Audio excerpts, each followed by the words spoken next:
Go ahead. You heard us on 91.7 WCUC at Clarion University, and now you hear us podcast style. And even though we're on different parts of the side of Pennsylvania, we are still talking some NFL draft, and that's exactly what we're going to do right now for you. Welcome to the first edition of the Football Friday podcast. I'm Matt Catrillo alongside Alex Kazora and our producer Tyler DeGiacomo, the three amigos. We are back talking some football. So, guys, it is great to be back talking some football with you guys out here on air.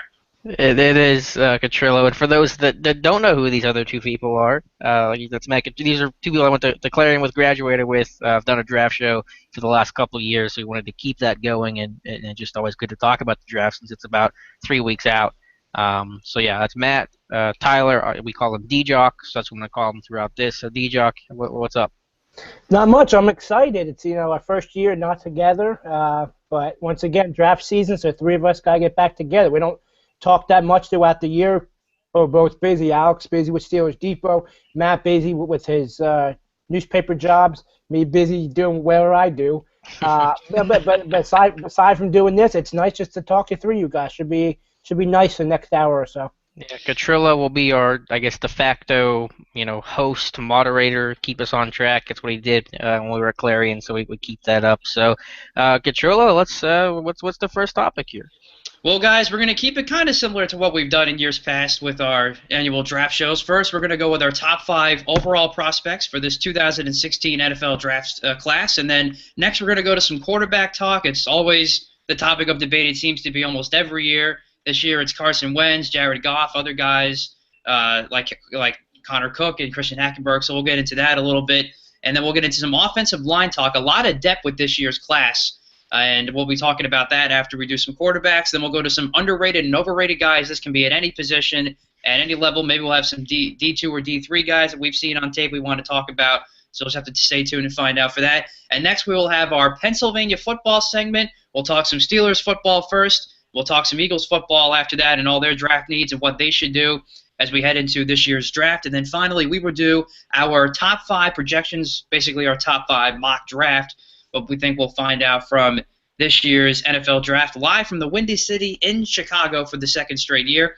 So, guys, let's start off with our top 5 overall prospects. So, Alex, we'll start with you. All right, I'll pull up my list here. I've seen closing in on 100 guys, so there's still a couple guys, even higher round, first-round guys that I haven't seen yet. But Laramie Tunsil at Ole Miss is my number 1 overall guy from the group that I've seen. I think this is a guy that's going to be a left tackle for 10 years. And when you draft anyone, especially a left tackle, that's kind of the hope that they can come in and be a starter right away. I really don't see a lot of flaws in this game. He's big, he's long, he's got good feet, he's got a nice kick slide. He's got a really good punch. I think the biggest issue with him is maybe just some of the injury concerns that he's had. I think he's missed games, and I want to say all 3 seasons at Ole Miss. He had a broken leg. I think he had a biceps issue. He sat out 7 games this year with /injury /NCAA looking into benefit problems with him. But I think he's the number 1 tackle in a class that isn't that great, but I think he's there. Number 2 for me is Jalen Ramsey. You can call him a corner, you can call him a safety, just call him the first defensive back off the board. Another guy that's just that freak athlete. Probably one of the better athletes, especially for his frame in this year's class.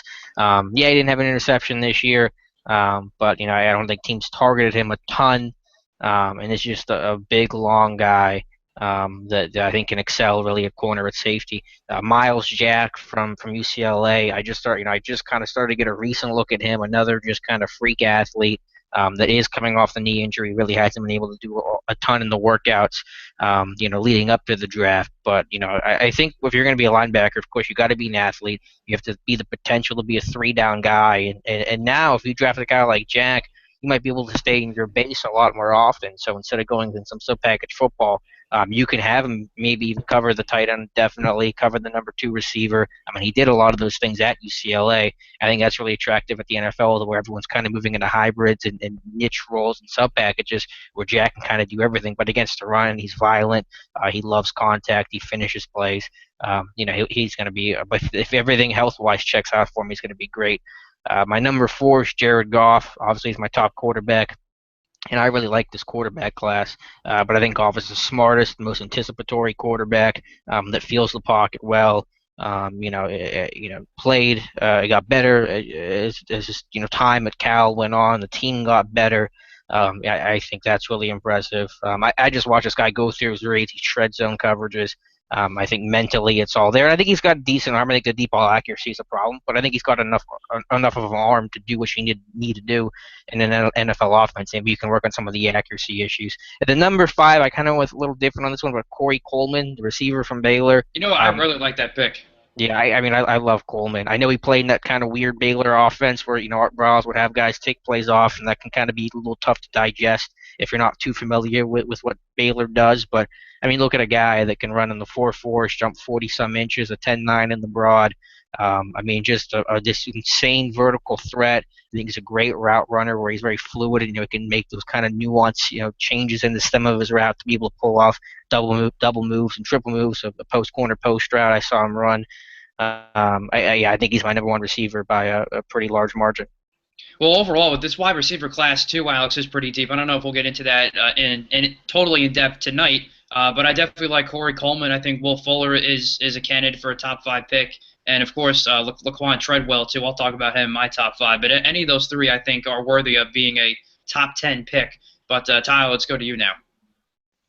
Yeah, mine actually is not too different from yours, Alex. I don't know if there's just not too much discrepancy between the top guys, but I got Tunsil number 1.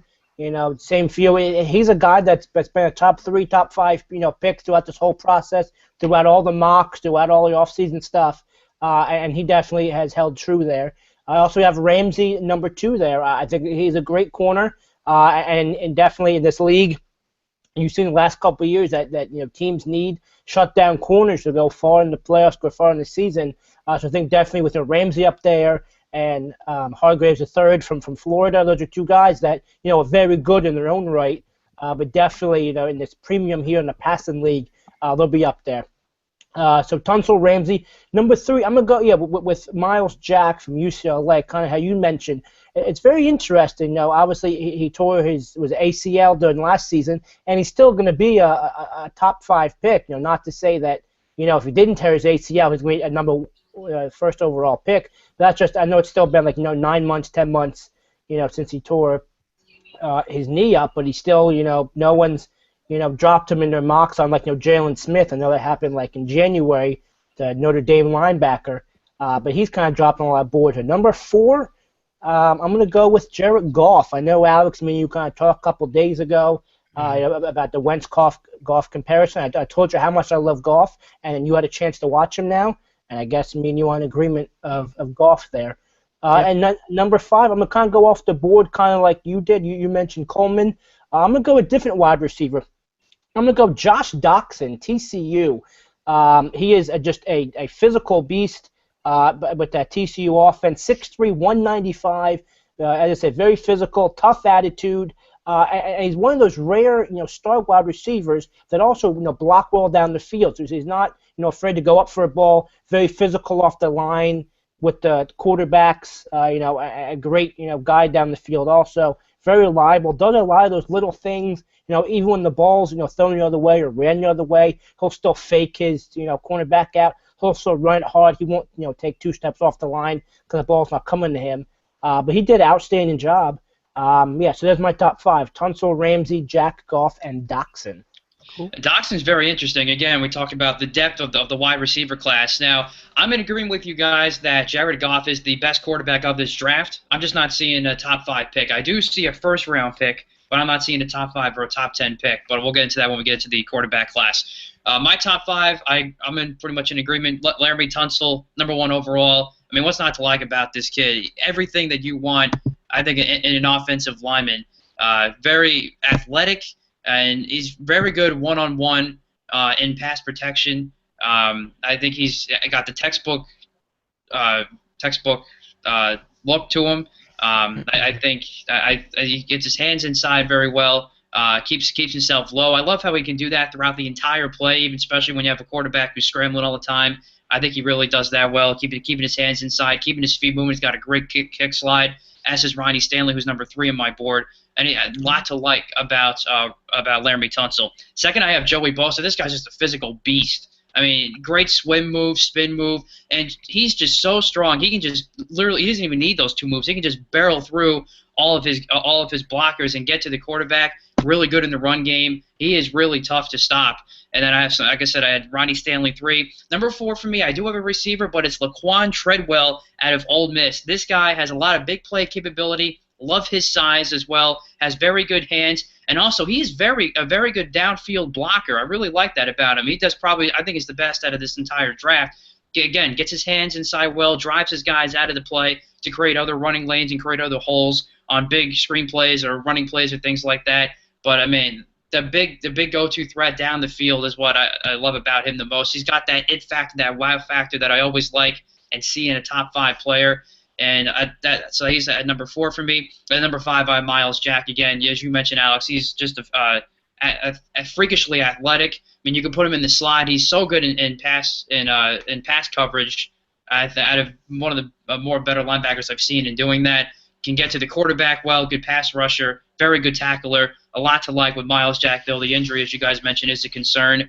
But I think he'll be able to bounce back from that. So that's my top 5 overall picks. So now, guys, we will go to our quarterbacks. Well, if we could just discuss maybe the top 5 here, because yeah. I mean, we're not timed like we used to be. We're shooting for about an hour for this. I'm so used to having the clock in my mind. But go ahead. Any thoughts to mine?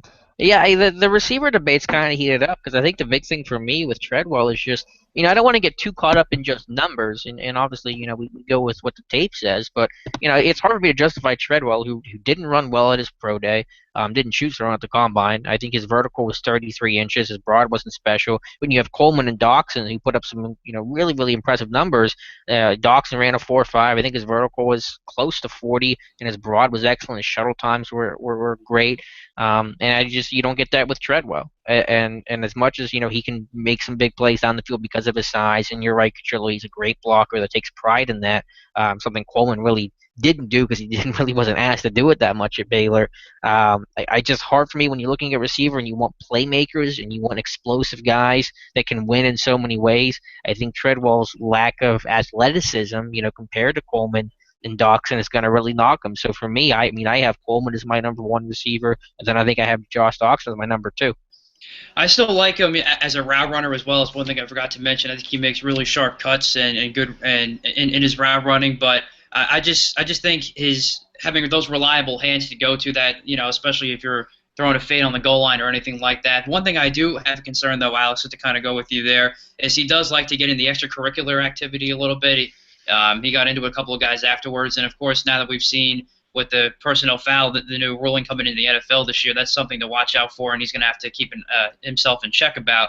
But I just think there's a lot to like. I know he's kind of dropped down a little bit. Didn't run in his pro day, didn't run the best. Obviously, didn't run in the combine. Didn't really understand that. But I still think there's a lot to like with this guy, and he can be a stud in this league. D-Jock, where do you fall on kind of this receiver debate? No, I think you're kind of going back to it. I think, Coleman's very good. I just like Doxson more. I've seen Doxson, more than Coleman. But I think Treadwell was a guy that was a, top 5 pick at the end of the season. I guess he to the combines, the workouts, his kids kind of dropped off. But even like on a side note, this, Ole Miss team, you're going to have, Tunsil first overall pick. You're going to have, Treadwell be a first-round pick. You're going to have who was the quarterback this year for Ole Miss? But again, you have 3 first-round picks. There are guys in the first couple of rounds there.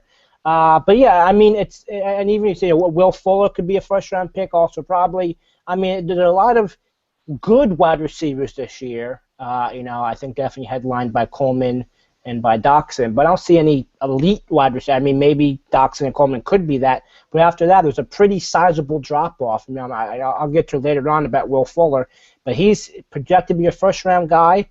I don't really see that. Will Fuller. Yeah, that's Fuller. That's really? what I talked about. Wow. Okay. I mean, that's we'll get to that in the underrated, overrated. Yeah. But other than that, there's really no star. Even though it kind of retrospective on the whole draft. I mean, there's some very good players at the top of this draft, but none of them really stick out to me like going to be a great superstar player. I mean, Tunsil's a left tackle. He'll be there for a decade. The quarterbacks are different situation. Ramsey could be very good. Hargraves be very good. But there's no, surefire, first overall pick. Everyone's clamoring for it.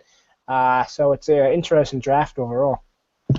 Certainly is, D-Jock. And the way you kind of describe the wide receiver class, I think that's how I would just describe it as this quarterback class, is guys that I really don't think can make a difference in this league. I think you have a guy in Jared Goff, who I like. I agree is the best quarterback of this draft class.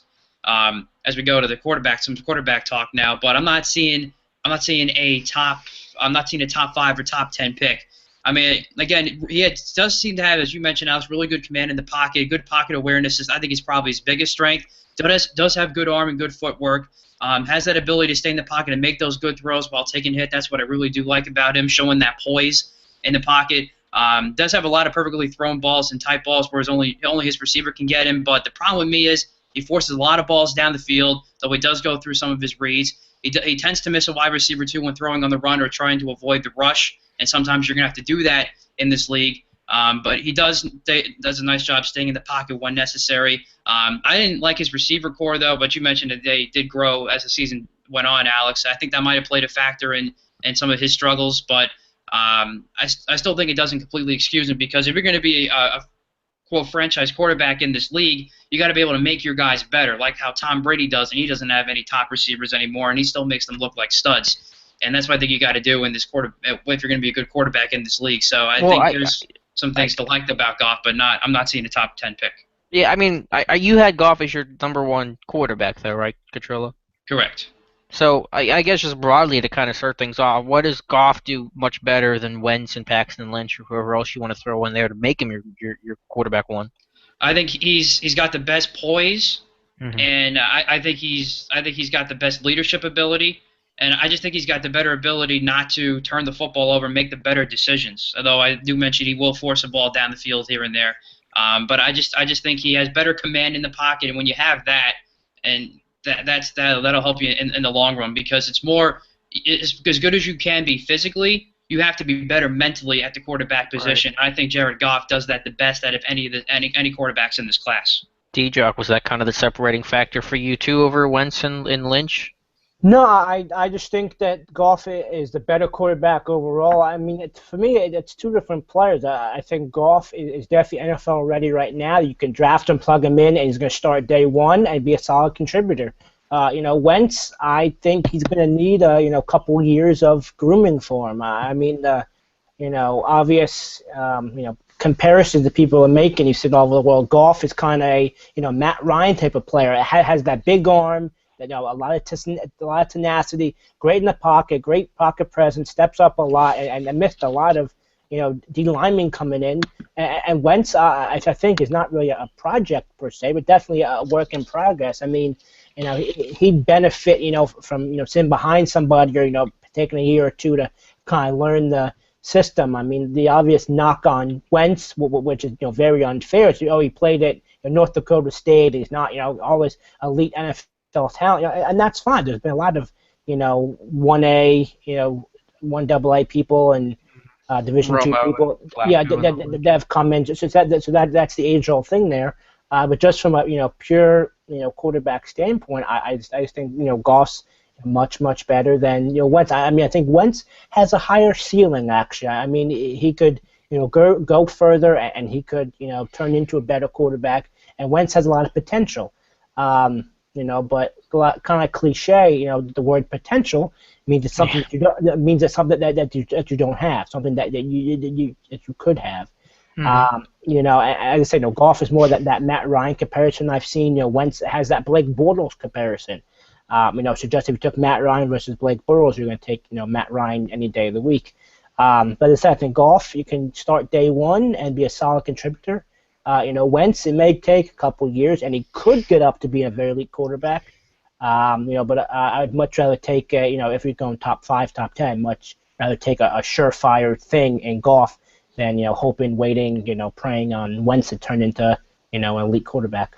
I mean, I like this quarterback class. I know it's easy for people to criticize every quarterback class that comes out because I think it's partially a product of our own expectations of of, oh, you got to get guys that can be Andrew Luck and what RG3 was thought of and what could have been coming out of college, the can't miss guy. And if you don't have that, and I don't think you have that completely in this class, you can just say, oh, I really don't like these guys. But I like them all. I mean, I like Goff, I like Lynch, I like Wentz. And honestly, even though Goff is my number one quarterback, I think depending on the offense, you could be a case to have, I think, Lynch be the quarterback you take before Goff, because I think if you want more of a real vertical attack, Lynch clearly has the better arm. He's got, I think, the big difference is the deep ball accuracy. I think Paxton Lynch really has a lot better than Jared Goff. And so if you're looking for that kind of offense, hypothetically, I think Lynch, you'd be more inclined to go with him. If you're looking for more of a, and it's going to sound a little cliche to say it, but just more of a West Coast timing offense, then you're going to go Jared Goff. But yeah, Goff's still my first guy. But I'm not hearing a lot about Paxton Lynch, and I think what Lynch did at Memphis is tremendous to turn that program around. His completion percentage, his touchdown to interception ratio got better every single year. I was really, really impressed by Paxton Lynch. Go ahead, DJ. That's, yeah. And even I know he's not going to be a first-round guy, but even I enjoyed watching Connor Cook, a 4-year starter there. A lot of people made made a lot of noise about him not being a captain his senior year. But you can't discredit that 4-year starter. Very good quarterback. Big Ten's a tough conference. I mean, probably not going to be a first-round pick, but he's a guy that I know Alex hates this term, but it could be a solid backup and somebody that can kind of turn into somebody. I mean, you don't want to compare him to Kirk Cousins. It's the same program, same body type. You don't want to do that, but he may kind of have that same ilk of coming in the league as a underlying guy. About his time, a couple of years, and he could be a starter in a couple of years. So here's the thing that bothered me about Connor Cook, and there's so much information about what kind of teammate he was, and he wasn't voted a team captain, but he was a team captain in a sense because of the way that Michigan State had their program set up, and there's a lot of noise there, like you said, D-Jock. I don't really know what's fact or fiction. I can't really decide on that. Here's the thing that bothered me, though. He was invited to the Senior Bowl. He had a chance to compete. And Phil Savage, who runs the Senior Bowl, said you just turned it down by choice. Was not one of the guys that was injured. Cook comes out a couple weeks later and say I think it was a shoulder that was bugging him. So either Savage got his miscommunication, which I really don't think is the case, because usually Savage announced the guys that sat out because of injury. I would highly doubt that. Yeah. And so I want to see you go down to the Senior Bowl. I want to see you go compete. Carson Wentz did it. There were other quarterbacks, Cody Kessler and Dak Prescott and Kevin Hogan were all down there. Go out there and compete and show your stuff. Get to show yourself in front of teams as well. Get to talk to teams and show them the personality that you have. That was a great first opportunity to do it. I just want to see guys compete. I mean, I don't know about the other stuff with Connor Cook. I don't want to speculate about it too much because it's not my place to do it. But that was the thing that bothered me the most about Connor Cook, was that you got a chance to go down to Mobile, Alabama, big stage, everyone watching you, and he turned it down. I'm totally with you there, Alex, completely, because especially when you have a lot of people in media criticizing you about what you did and didn't do in school and going back and forth, what you can do on the field, and then have everything that may or may not have happened off the field. Again, as you said, that's your opportunity to go and show, hey, this is what I can do on the field. This is how I carry myself off the field. I'm not the guy that everyone says I am. And he totally missed it. I'm with you there. I was very surprised and very disappointed that he did that. No, and even one last thing there, a lot of these times, I know he's a mid-level guy, not like he'd be a first-round pick or so, and a lot of these guys are controlled by their agents. Maybe the agent thought he wasn't ready yet to, show his talents in the Senior Bowl and just, get bigger, stronger, and just get ready for a, pro day. I know that it may, harm him. What's the Senior Bowl had a, poor showing, and then he tried to build himself back up. It wouldn't have worked. I mean, obviously, I agree with you, Alex. Guys want to compete, and you want to get down there and show off your stuff, but you don't know whether whether an agent was controlling them, or maybe Cook was injured, or maybe he didn't want to use that as an excuse, or maybe he just didn't want to go, and then people came out and were criticizing him. I had a shoulder, by the way, so trying to save face a little bit. But no, it's a bad look. It's a bad look, regardless of the reason. I think it's a bad look. Obviously. Yeah, absolutely. So I want to rank your top 3 quarterbacks, because I want to just see the totality of it. I've watched 5 quarterbacks so far. Okay. I don't know about for you guys, so I'll go my top. I'll break them out of the 5 that I've watched. I have, as I mentioned, I got Goff number 1. I have Christian Hackenberg number 2. Oh, because only because because I'm not a big fan of most of these quarterbacks. I think Jared Goff is really the only first-round pick out of this quarterback class. I think everybody else is second round or later. I had Paxton Lynch 3, then I have Carson Wentz 4, and Kevin Hogan 5 out of the guys I've watched. I did not watch Connor Cook. What about you got to explain Hackenberg too for me?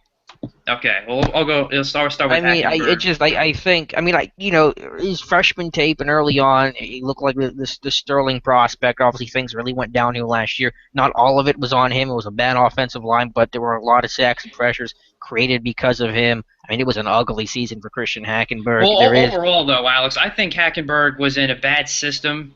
I'm not. I think James Franklin has not done that great a job with that whole entire with the whole Penn State offense. I think he was a part of, as you mentioned, bad offensive line, really bad this year. Everybody can go back to the Temple game when they give up 10 sacks, but I just don't think James Franklin really put him in the best situation to be as good as he could have been. yeah, but I mean, he was better fit with when Bill O'Brien was there.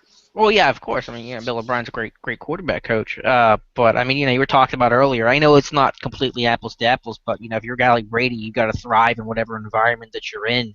And Right. if I think Hackenberg just didn't do that. And then there were reports that he's kind of really, obviously, he had a very fractured relationship with James Franklin. But you hear some of the scouts come out and say that he's blaming everybody else for his issues, and that's a bad look for a quarterback. In the same way it might be for Connor Cook, who's got some of those rumors going around. I mean, I think he's a complete, dart throw. You got to have you do have to have a good system for him, as you do any quarterback or any player for that matter. But the second quarterback overall, he's the furthest thing from my mind. I don't think he can do that after the year he had. Well, so let's go with some of the positives I think I saw from him on tape. Again, to me, he still has a long ways to go, but I think a lot of these quarterbacks do, with maybe the exception of Right. Jared Goff.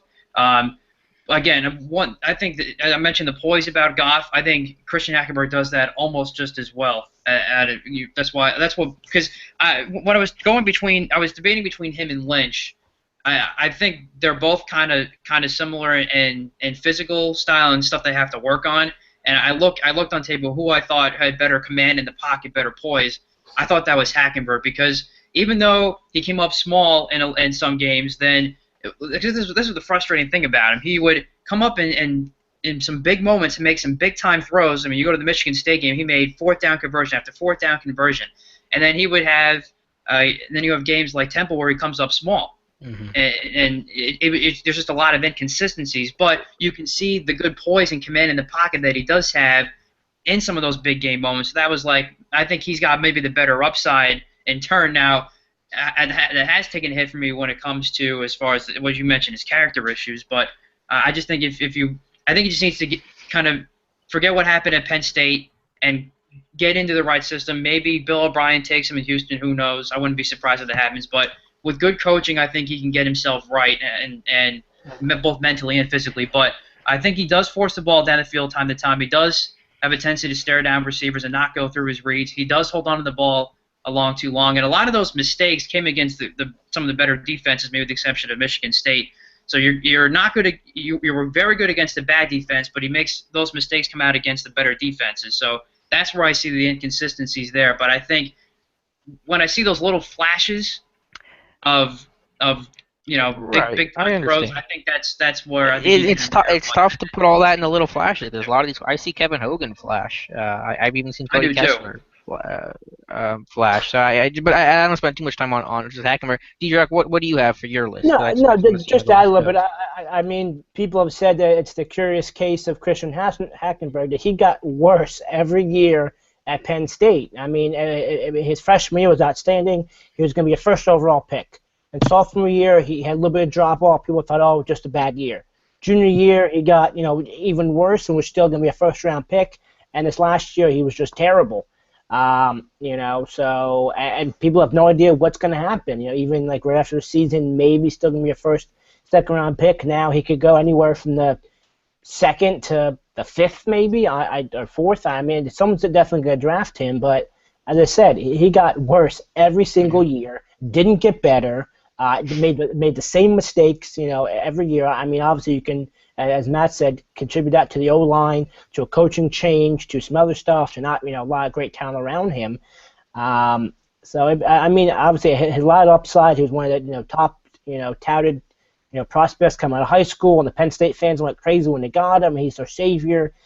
But I mean, I would have little to no faith in him. I mean, some teams are going to take a flyer on him as a, third string quarterback. I mean, not to compare him to, Matt Barkley, and Barkley after junior year came back for senior year. Junior year was going to be a first overall pick. But that's kind of the, progression I'm seeing. Teams are going to take him as a, third quarterback, quarterback in camp and take a flyer. If he fails, then okay. If he succeeds, then I guess he's going to live up to his hype. What about your list again, like a top three or whatever you Uh, have? I mean, kind of what you said, Alex. Not to agree with you too much, but all these quarterbacks could go in different systems. I think Goff, is my first overall. Then it was close between Wentz and Lynch for me. I think Lynch right now is a better quarterback, but Wentz has a higher upside, so I actually went Wentz number two. I said, Lynch, that big body, strong arm, needs to refine some things. But he'll probably be a first round pick. I mean, in a little mock draft in my head, I mean, there's like four teams in the first round that could draft a quarterback. And I did kind of quick little mock draft myself, and I think the Jets might take Lynch there at pick number 20. So that'd be an interesting spot there. Then I have Cook number 4. Okay. And then I just, threw Hackenberg there as fifth. I'm not totally, not sold on him, but he's a curious case, as I said. Hogan could be interesting there too. But I think it's Goff is far and away the best quarterback in this draft. Lynch again could step in and be a starting quarterback, but I don't see him being elite. And Wentz is a big time. What's the word? Like a big time. Project? Wow. Project. Not project. Big time. I guess guess or whatever. He could be, great. He could be. Yeah, I don't think he'll be terrible in the NFL. Maybe he'll be a culture shock. But I think I have Goff there. I have Wentz a slight edge due to potential. Lynch and then Cook, as I like Cook a lot. Could be a solid guy there in the second, third round perhaps. And Hackenberg could be a flyer. Yeah, I mean, I didn't watch Hackenberg. I haven't watched really Connor Cook. I mean, I really think it's only the three quarterbacks we've talked about. Goff, Wentz, and Lynch, and everyone else is just, I'm not crazy about. And you know how I am with quarterbacks. I think unless you got that real elite franchise kind of potential, if you're not that, I'm not interested in you. I came in liking Wentz a lot, and I think Wentz ultimately will go higher in the actual draft. Just getting the one opportunity to see him in person at the Senior Bowl for the opening press conference, the way that he, just kind of carries that room and controls that room. I think teams are going to be enamored in that. He's a great guy to talk to, great personality. It was a big moment for him to be in Mobile, and he was taking it in stride. He wasn't, uptight about it. And he won down there. He comes in for that Jacksonville State game after missing all that time with the injury when they win that game. But with Lynch, I think the big thing for me was I think the better thing he has is the ball placement over Carson Wentz. I think Lynch made some really difficult throws and was putting the ball in some really good spots where only his receiver could get it. And again, I think the way you turned that Memphis program around was really impressive. I think they both have the issues with needing to be anticipatory throwers and kind of their locking onto their first read or just throwing to open receivers instead of open spots. That's where I think Goff really separates himself. The ability to pick apart zone coverages and recall information quickly and be able to work the whole read to get to your third read. I think it's really impressive with Jared Goff, and even though he's got some size concerns, his thinner frame, he's got smaller hands. The hands talk on the combine was for crazy reasons the biggest story. But I think that's the best thing about Jared Goff. I want to see Goff hit his check down a little bit more because I think sometimes he kind of forgets about that. I think Lynch actually does that a little bit better, believe it or not, being able to take that safe play and take that check down. I'd love to know the stat of how many real checkdowns Goff had. I think his running backs had like 38 catches this year. I think probably about 20 of those were designed screens and something like that. So I want to see that a little bit more from Jared Goff. But I think all three of those guys I really like all three. I love Wentz's arm and the ability to throw to the field and throw that comeback to the field. If you can make that throw, you have a heck of an arm and you can make really any throw that's going to be asked of you. So I really like all three. Again, I put Goff, Lynch number 2, and then Wentz third. And after that, I mean, forget about it. Well, let me give you my take on Paxton Lynch and Wentz a little bit further, and then we'll move on to the Okay, offensive yeah. lineman here. We're Right. trying to keep this around an hour I don't think before we're you gonna get make it. I don't think we don't I don't think totally we're gonna bored. I make don't it. think we're gonna make it either. I That's know, okay. Alex, when you and I did this by ourselves Hmm. a couple years ago, it was almost 3 hours. We definitely don't want to do that. We don't want to bore everybody Not to again. sleep too Not much. again. Yeah, not again. But anyway, so Paxton Lynch. I'll go to him first, then we'll go back to Wentz. I found myself saying, throw the ball away 1,000 times. I'm exaggerating a little, but numerous times.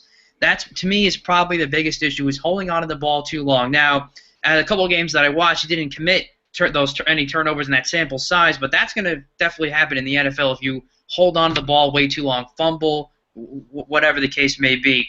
He can make the good quality throws. I do agree, Alex. He's got a strong arm, has real good zip on the ball, though he can be a little bit inaccurate at times. I do agree there, but he has the mechanics there. I do love the size a lot. He's 6'7", 245.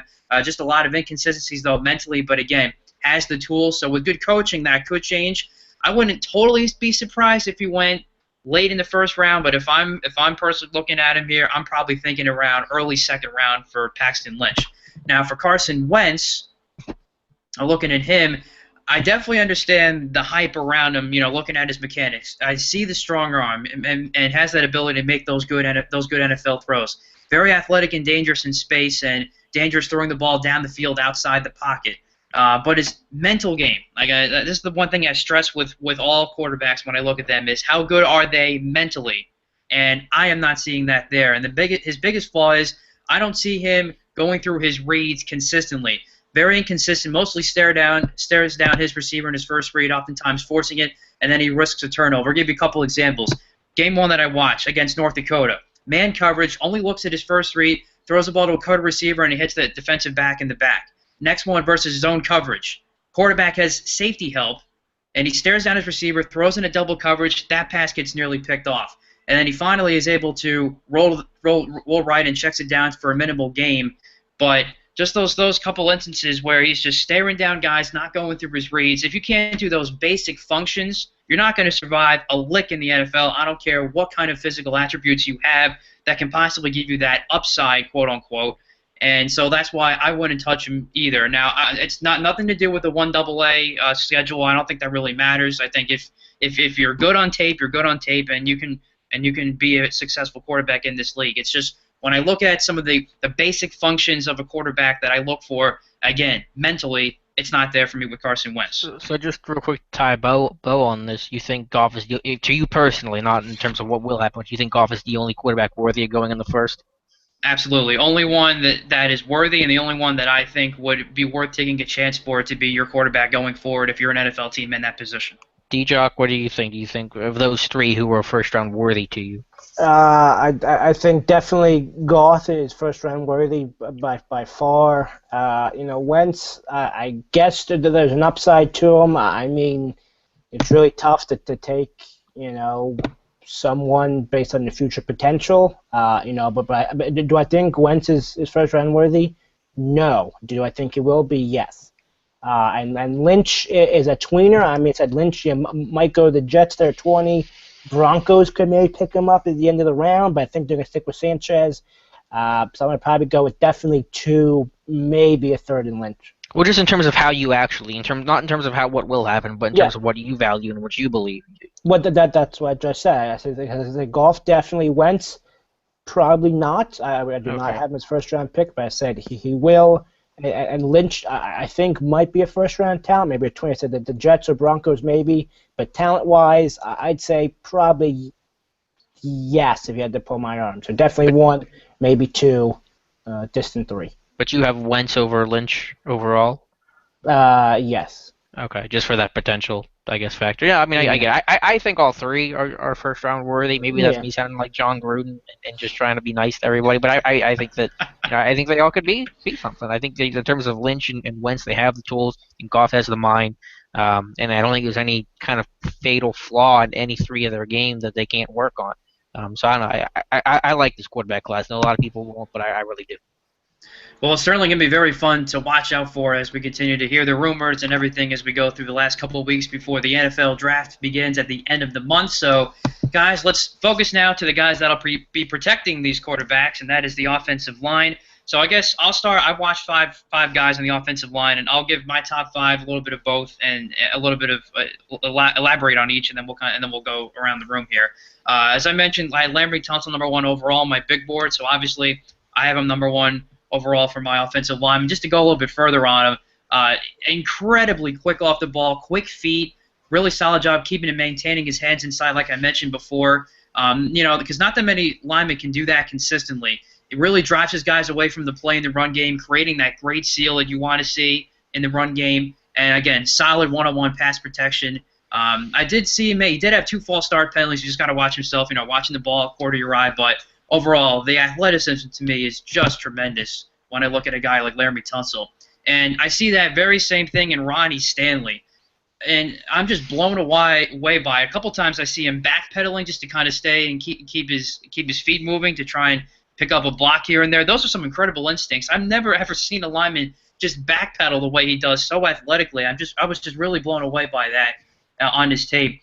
And mentioned that, and also I love the way how he can stay low all the way through the play, because he had 2 quarterbacks. He had Zaire and he had Deshaun Kaiser. When he came in at quarterback for Notre Dame, guys that like to extend the play, sometimes hold on the ball a little bit too long, and almost 90% of the time, Ronnie Stanley kept with his guy one-on-one, low, perfect technique, everything. Just love everything about Ronnie Stanley for sure. And, again, those great instincts really just blow me away.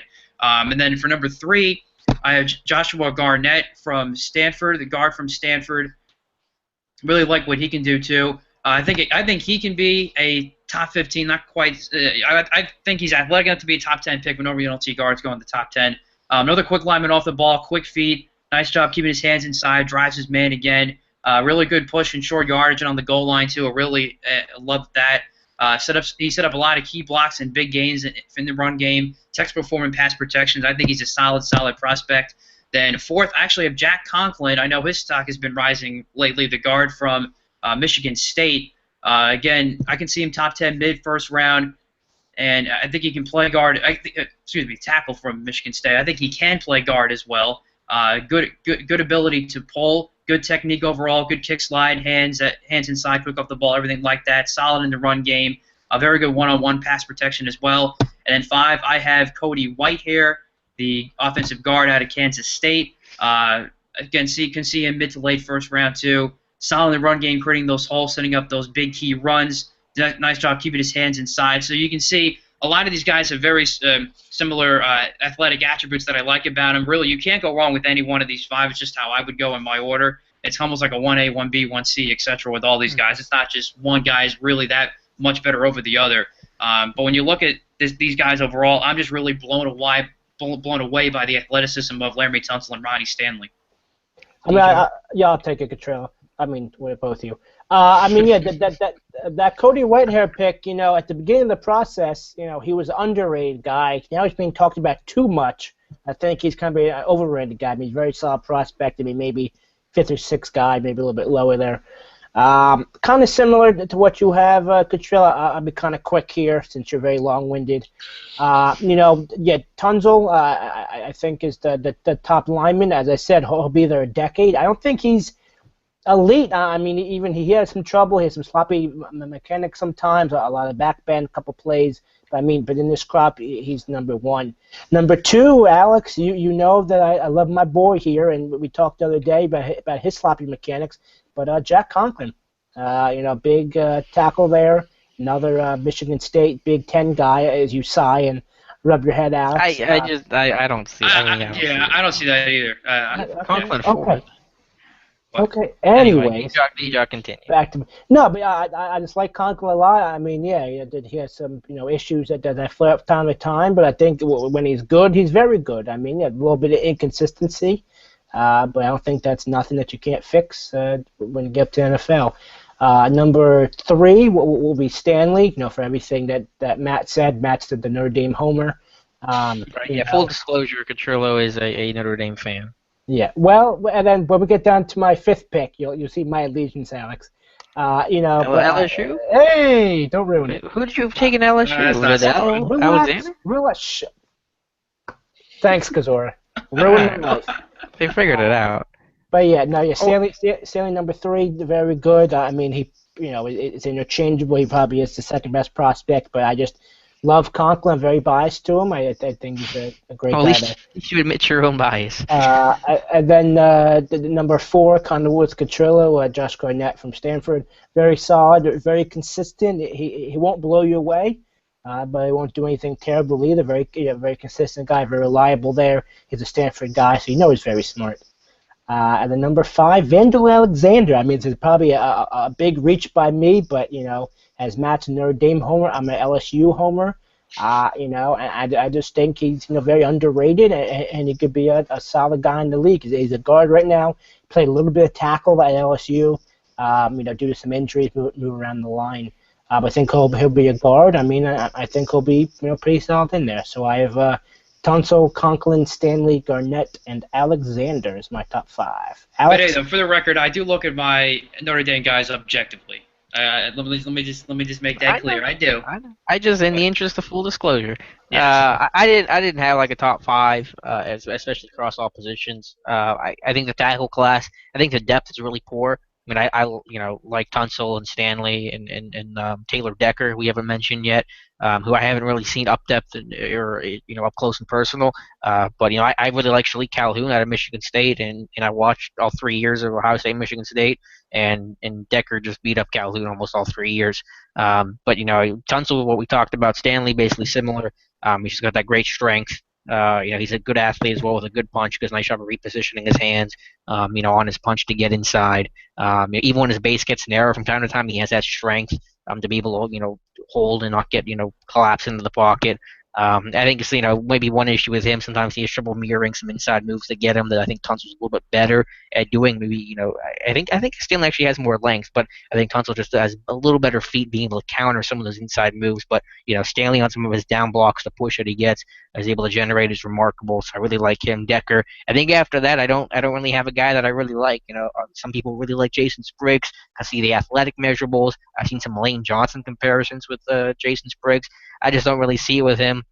This guy started a lot of football and has a lot of technique issues to try to clean up, and I just don't know if you can really expect him to get a ton better, even going to the NFL with an experienced veteran offensive line coach. I think there's a lot of technique issues. Again, he gets beat to the inside a ton.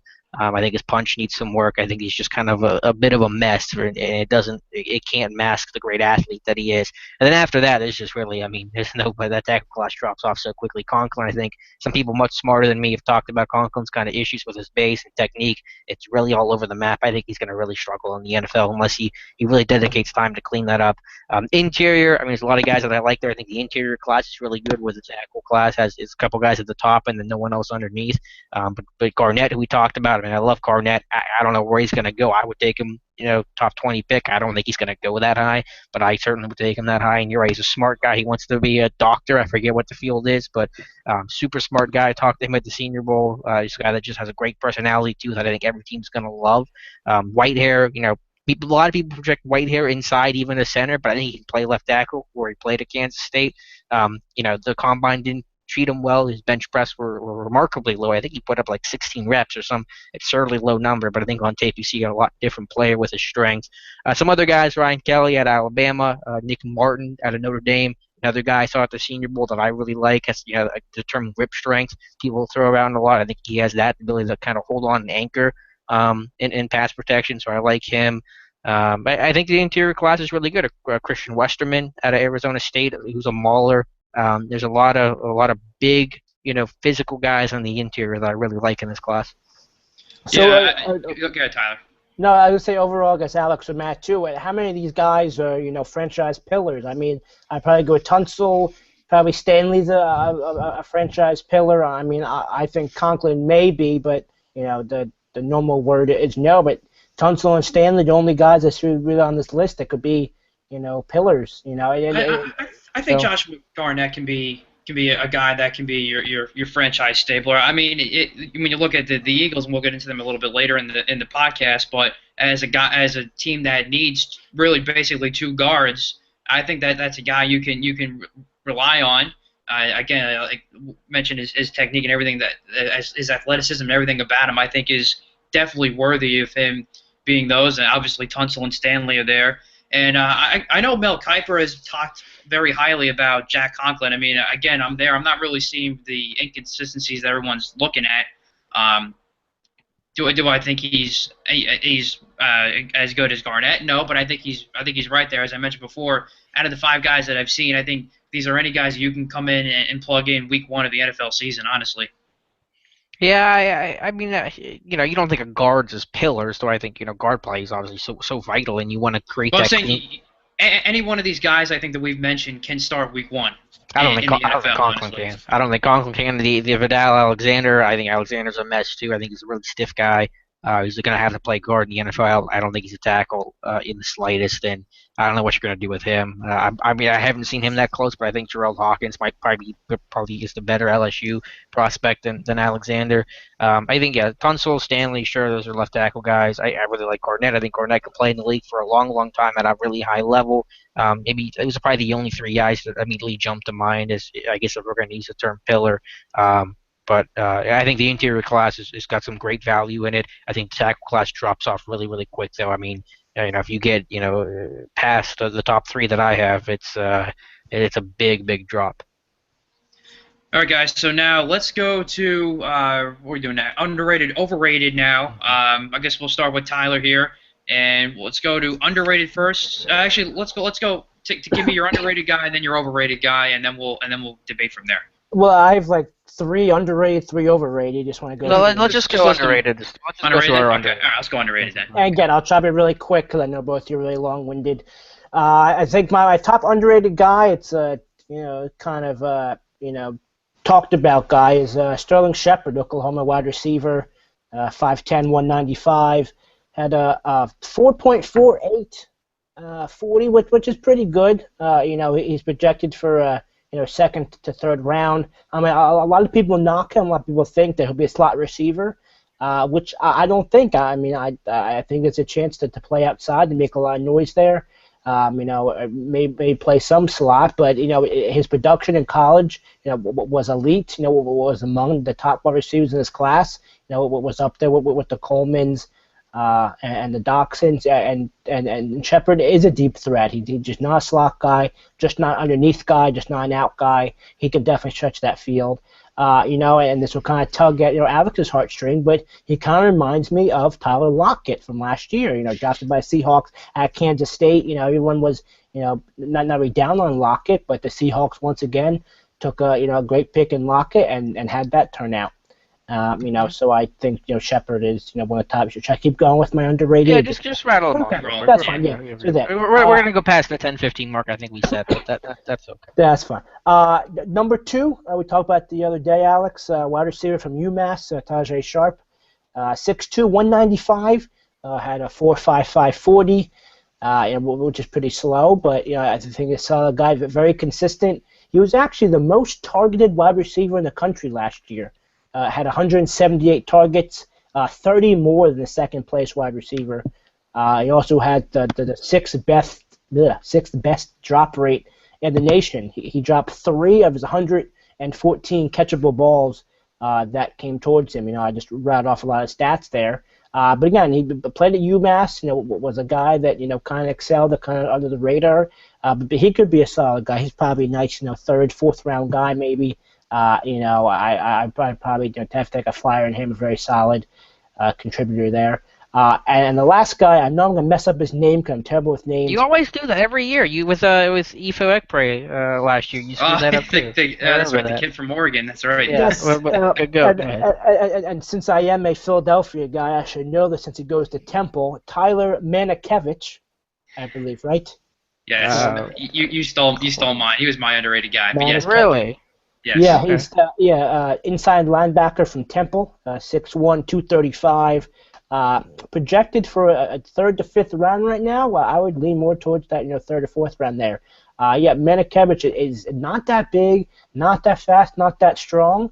It's not a good way to start an argument for a guy. However, this man just makes plays, a lot of production, and production's all that matters. Had over 100 tackles, a couple of years for Penn State, a 4-year starter, 4-year contributor. We'll probably project as that 4-3 will linebacker.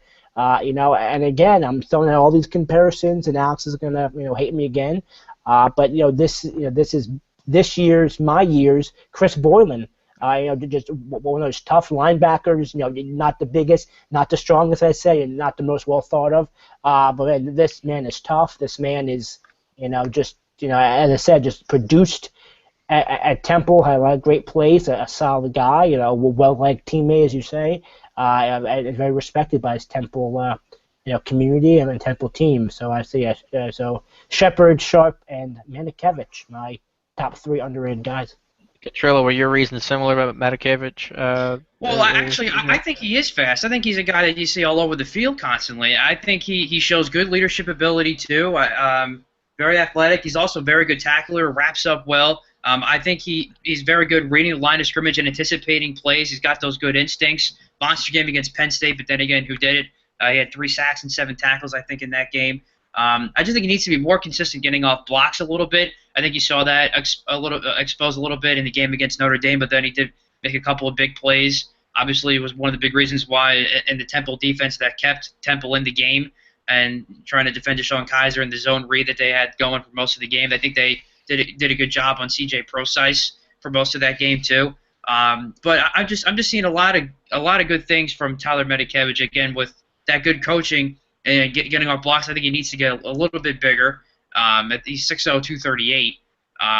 But other than that, I think he can be a good productive player in this league just because I think mentally everything is there. Big on that. And when you look at him from a physical standpoint, he's got a lot of good technique. He just got to get off blocks a little bit better. And I think by building that strength, he can be a pretty productive player in the league. So I really like Matakevich a lot. I knew you were going to do the Chris Borland comparison, D-Jock, but I mean, I don't remember what Borland timed off the top of my head, but I don't think he was. I think Borland timed a lot better. I mean, Matakevich ran a 4.81. His agility drills were not that great. His explosion numbers really weren't there. Yeah, he had a great Temple career. I know he was around the ball. That's kind of the argument for him.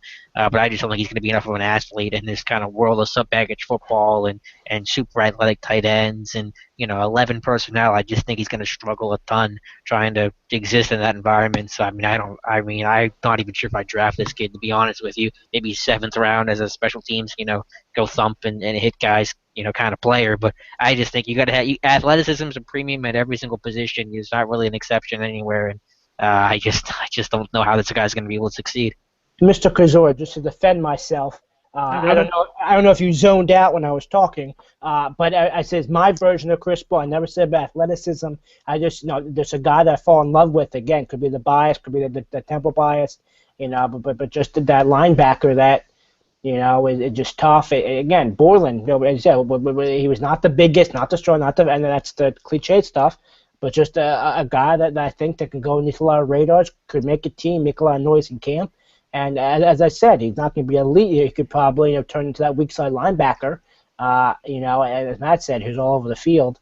But in no way did I compare him physically. No, I just said I'm just saying you have to have some measure of athleticism. I think he's below Borland, and so I think that's a big difference. I know it's your Borland. I understand the comparison you're making. Correct.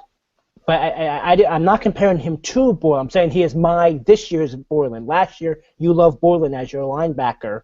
It's more or less that potential almost. Well, yeah, a little bit, but this is just my man crush this year for linebacker. Your man crush. But they're very similar. They're very similar players, as they were smaller white linebackers that had crazy production in college. Throwing in the race. I'll just being. That's clearly why. That's clearly part of the reason. They look like Chris Borland. That's just the way. Right. Then go ahead, Alex, and school us with your 3 underrated. I have a couple guys. I am curious to get your take. I know when you were on Josh Taylor's show the other day, you were talking about the one kid from North Carolina Central, was it? Yeah, Ryan Smith. Talk about him a little bit. Well, tape is so hard to. Yeah. Tape is so hard to find. I tried today to find some North Carolina Central tape online and on YouTube, and I really couldn't. He's an experienced guy. I think he's got 40-plus starts. I've actually been on the Josh Taylor show. I haven't listened to an interview yet, but I need to look that up. The Steelers brought him in for a visit, and so that's kind of the reason why people started talking about him. He's got the kick return value as well. I think his return numbers this past year were excellent. So I don't know a ton about him. I've heard everything I hear about him is about the Duke game, that he played really well against Duke. I know he had some really great hustle plays down the field to save touchdowns, but I haven't gotten to his tape that much. But another corner I like, who's a little on the smaller side, and this is my version of this year's Chris Borland, where a guy that I really like, or last year I really was a big fan of Tyler Lockett, is Jonathan Jones out of Auburn, and he's a I'm with small you there. guy. Yeah, I know you are, Catrillo. He's a small guy, just over 5'9", 186 pounds, but he's got a great vertical, 36-inch vertical at the combine. He's an explosive guy. He's physical. He'll play the run. Does a nice job, in man coverage downfield against bigger receivers. He can stay in phase. He finds the football. He times his jumps well. I think you can knock him for his size, and I get it, but that's easy to do. And I think that looks past all the other great elements of his play. He's a guy that had 6 interceptions in 2014. Productivity came off this year, but there was an injury, I think, nagging him a little bit. But I think this guy can really do everything that you asked for. The Senior Bowl was a fantastic week for him. Everybody raved about Jonathan Jones, Gus Bradley, Sterling Shepard. When someone said talk about a guy that's really opened your eyes, each of them immediately went to Jonathan Jones, and that's whenever I really got my first exposure to him. I'm like, who is this kid making all these plays down the field? And I put on the tape of him at Auburn, and I've really watched him extensively. He killed it everywhere he's gone. The combine, he ran a 4.33. I really like him, so that's the one guy circle. There's some others I like, some later round guys. David Morgan, the tight end from UTSA. Nick Kwiatkowski, I think is how you pronounce it, the linebacker from West Virginia, who I think can be a special teams star in this league. So there's guys like that. Even a guy that has a chance to go in the first round that I think people are going to warm up to and have been warming up to. So maybe he's not like a true underrated guy. But I think Chris Jones, the defensive tackle from Mississippi State, is going to be a guy that has a lot of potential as a one-year starter, but long. He was disruptive, and I think it's a guy that has his best football is definitely ahead of him. And I think he's going to go higher than I think what most people, the casual draft fan, kind of thinks right now.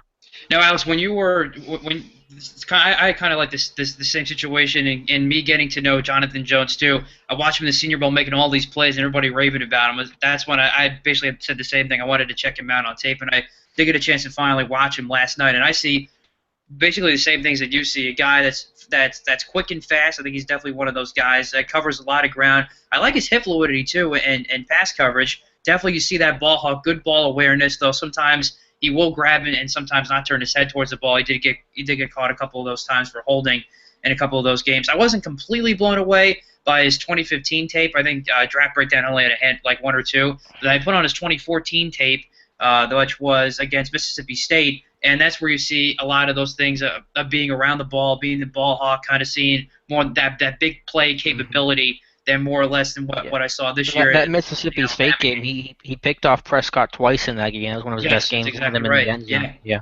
absolutely. He was all over the field that game, and so I think if he fixes those things a little, I think he can definitely be a productive corner. Size, yes, does worry me, but to me, if you got good ball awareness and you have an idea of that, I think you can still find a way to be productive in the league. So I definitely think Jonathan Jones. I'm totally with you there on him. The last corner I'll say that I guess we should go to our overrated, but and this guy's getting no love at all, but I really like him. Is Kevin Peterson from Oklahoma State. I see a lot. I'm not big on comps, but I really see a lot of EJ Gaines in him. In Peterson, if you put on the Baylor tape against Corey Coleman, who's my top receiver, Peterson did a great job against Corey Coleman. Had a couple big breakups against him. Peterson did struggle against Treadwell because he does lack the size, but Peterson's a guy that again finds the football well, plays the pocket. I'm big on corners to play the pocket. If you're out of phase or even if you're in phase with the receiver, I don't want your head back to the ball that often. I want you to read the receiver's eyes and hands and be able to kind of play through the pocket. I think Peterson does that exceptionally well. He did not time well. I think he ran in the 4.6s at the combine. But I think as a guy that like Gaines, Gaines, I remember Gaines, he shut down Michael Crabtree, and I thought what Peterson did to Coleman was very similar. So I think there's a lot of good value in Kevin Peterson out of Oklahoma State. And I don't know where Peterson's going to go, but if you can get him in the 5th round, I'm elated, to be honest with you. All right, so let's start with overrated. I'll go with buying quick, as I already mentioned him, and that's definitely Carson Wentz again. Just not buying the hype of him. That again, I see some of the things that can give him that upside of like we talked about during the quarterback segment. But again, if you can't do some of those basic functions like going through your progressions, going through your reads, I can't take you as a pick, and certainly not a possibly number 1 overall pick, let alone a top 5, top 10, or even a first round pick. So Carson Wentz is easily my overrated guy. So, but Tyler, we'll go to you now with your overrated guys. Excuse me. Overrated, I'd agree with you with Catrillo, unfortunately. Carson Wentz, I said people think he's going second overall. He probably will. I just don't see it, And the line that a lot of people are using is, North Dakota State was what was a potential, powerhouse before him, and will be a powerhouse after him. He didn't really change the program that much. He's a very good player, but North Dakota State, he's not, I don't think he's a once-in-a-lifetime player. I mean, I think his ceiling, might be Blake Bortles.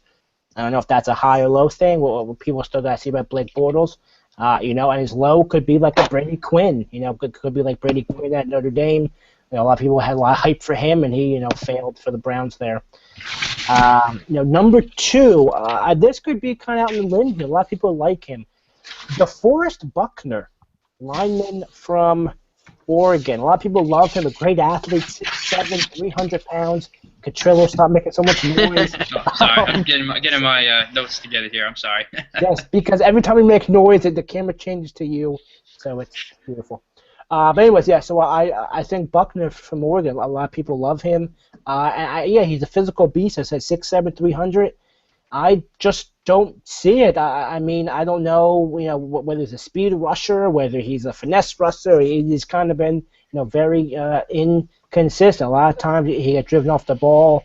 He got pancaked. I mean, you're talking about, tape, Alex. You're putting a Michigan State tape against Conklin, and Conklin dominated him. Conklin shut down all his power moves, pancaked him twice.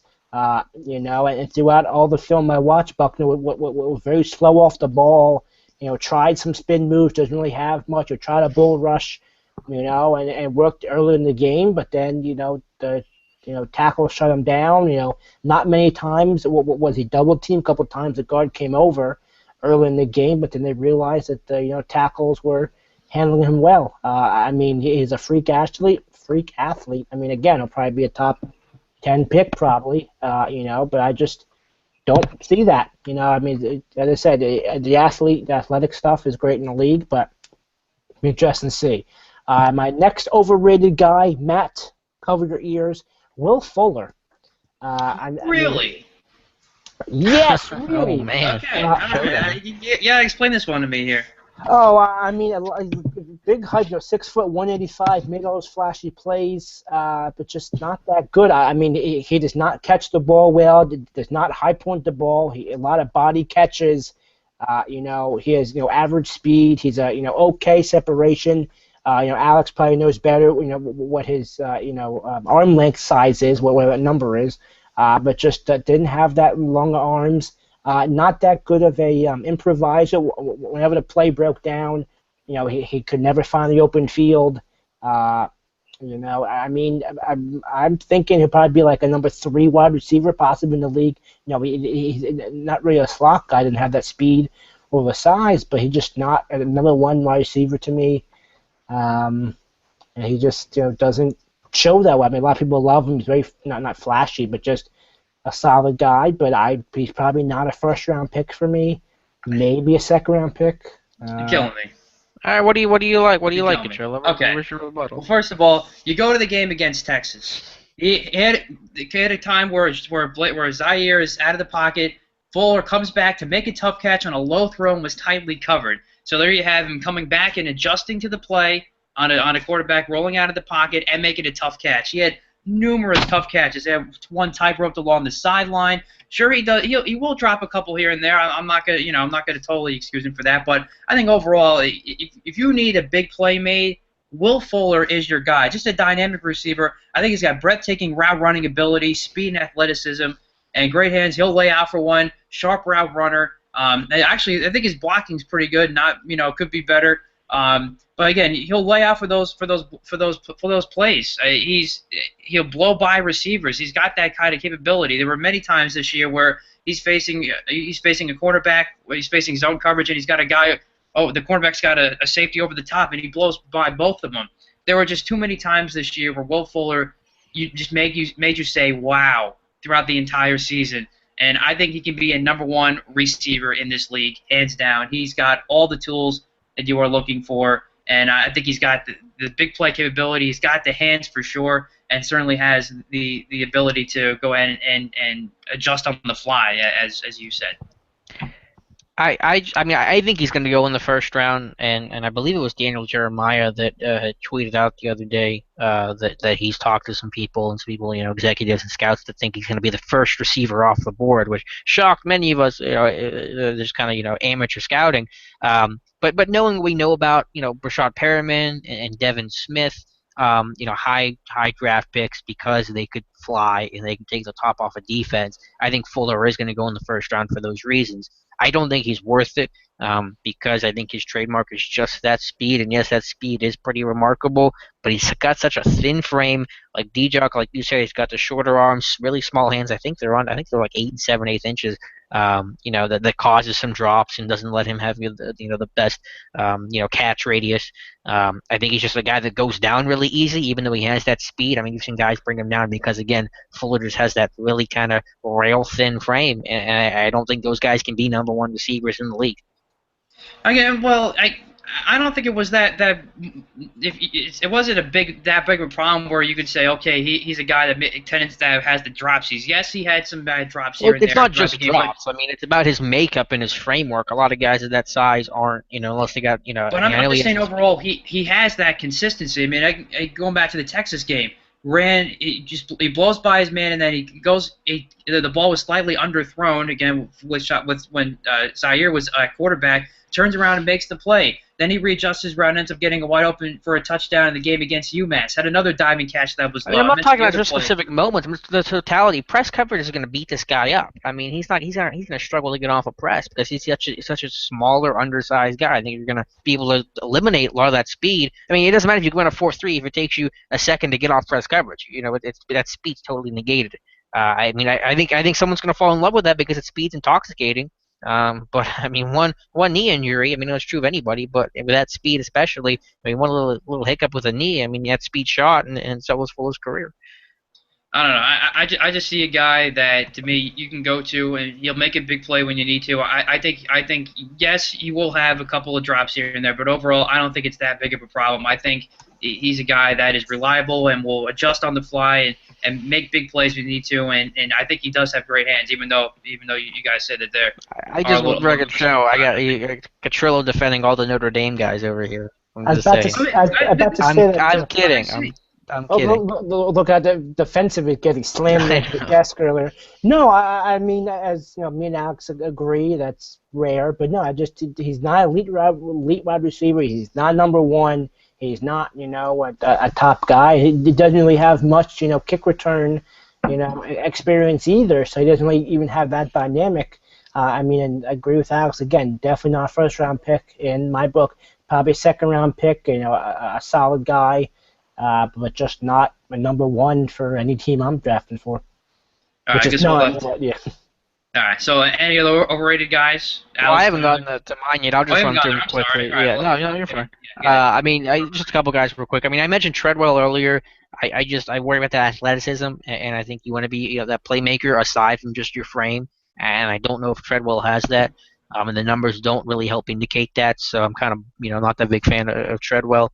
I think a corner, Xavier Howard, who thought of it to go around in the second round out of Baylor. I just didn't see with him. I tried to look at as much tape as I could with Howard to really make sure I was getting an accurate look at him. I just think he really struggles with the football in the air. I think it's the speed isn't there, ability to find the football or play the pocket and stay in phase. I think he really has a tough time with that against North Carolina.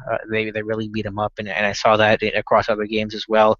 So I put like a fifth round, and I'm not great with grades because I haven't been doing this for that long. It's hard to create a great criteria, but I wouldn't touch really Howard until fifth round, and he's going to probably go 2 or 3 rounds above that. And then the last guy is kind of weird because I still like this guy. I just think he's overrated in the literal sense is that where he's being rated is higher than where I put him. It's Noah Spence, and this edge class is pretty weak. And I get that Spence is great off the ball, and he can be a great pass rusher in this league. A lot of people have him in the top 10 to 15 range. I did the scouting report a while ago for Steelers Depot. I put a mid to late round first on him because I think there's questions about his ability to set a physical edge and I really didn't see much of that. And then, of course, there's the obvious off-the-field concerns with the heavy drug use that he was involved in that got him kicked out of Ohio State and put him in Eastern Kentucky. So if he's there with 25 for Pittsburgh, I'm very interested in him, but I don't see him as his top 10 guy that other people do.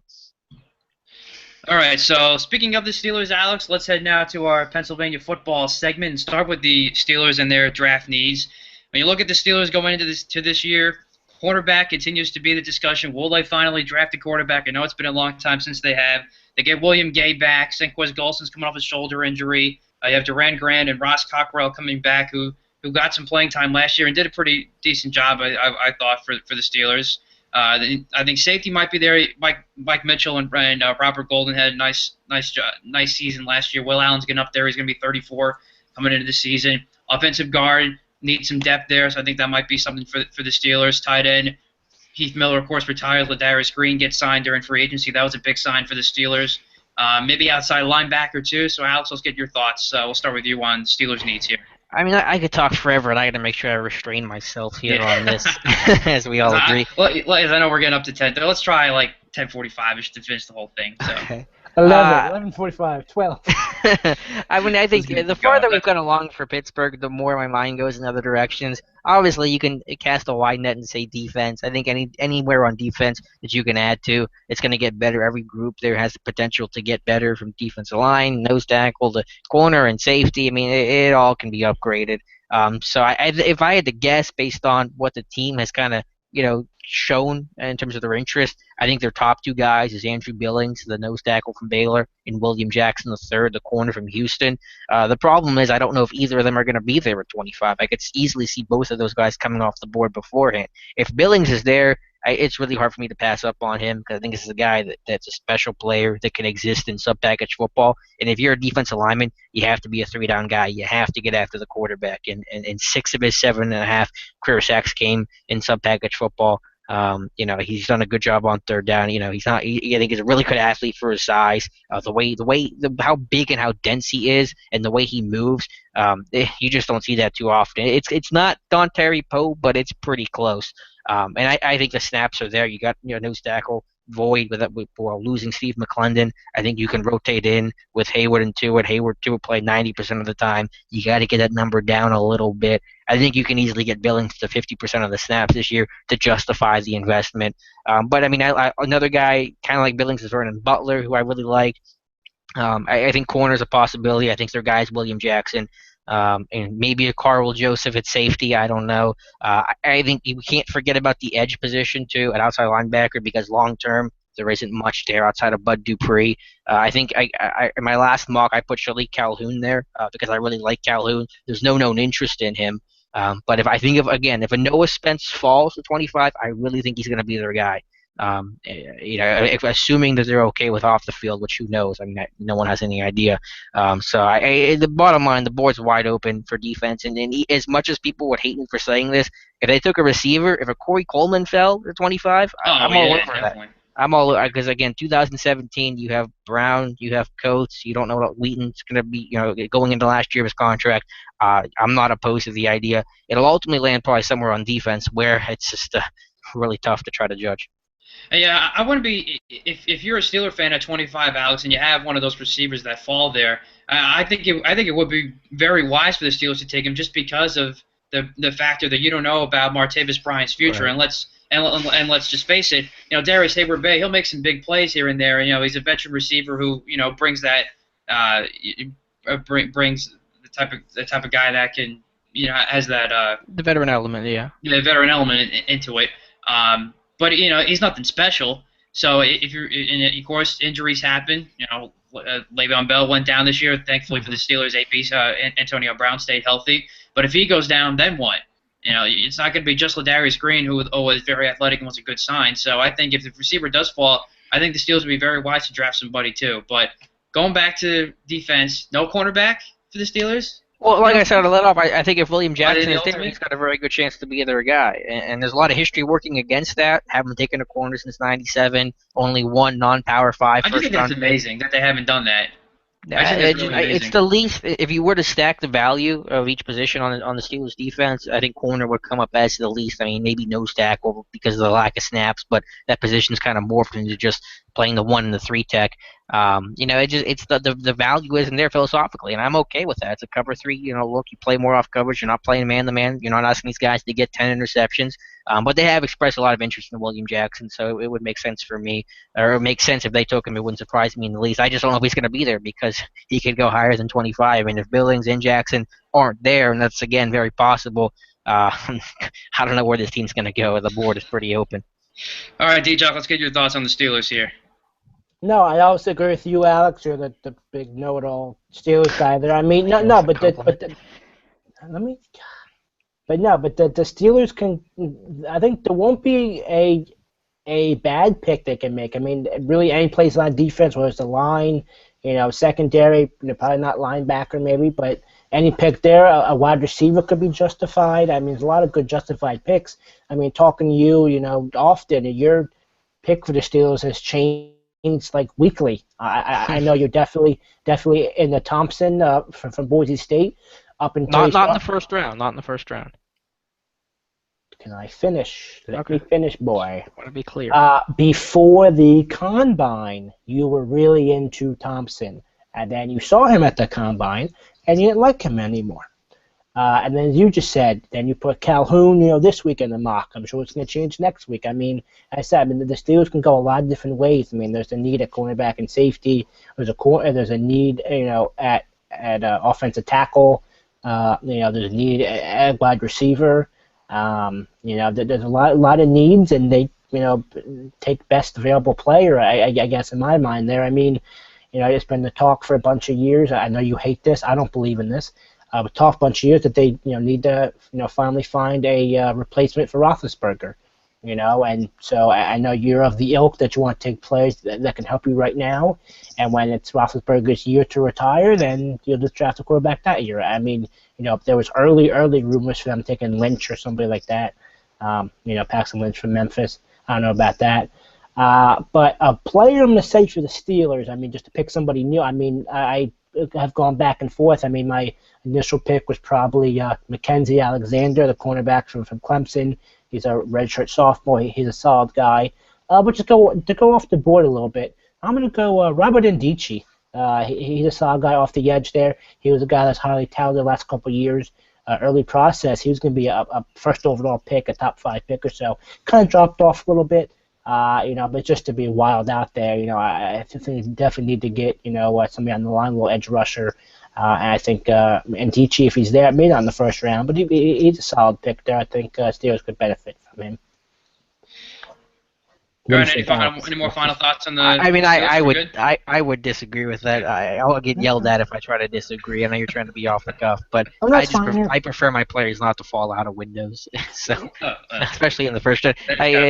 After the whole Martavis Bryant thing, I mean, you can't take Bryant's problems and put them on somebody else. But it's just too recent, too messy. At least Spence has been clean for a while, and hopefully you can get a better feel for him than you can Kimdichie. I guess, and here's a question, I guess, for you, Alex, again, being the Steelers guy. Does your pick or the Steelers pick differ because Bryant's not there? I mean, do you lean looking for a wide receiver? I mean, the Steelers have a small window in my mind. Maybe the next 2 years you have of Roethlisberger. I know Antonio Bryant's very good, but he's been in the league a couple of years. The offensive line's on a breakdown. A lot of old guys on the defense also. So I mean, you definitely need a player, that you can win now with. I mean, the division's not really that strong. They can definitely win a division and make some noise in the playoffs. I mean, even last year they probably had a good enough team to go Super Bowl, but then you got all the injuries to Williams and other stuff, and So I guess in your mind, Alex, the Steelers 1-2 players away from making another run here at the Super Bowl or so? And also, do you agree with that the Steelers only have 2 years left of a window here?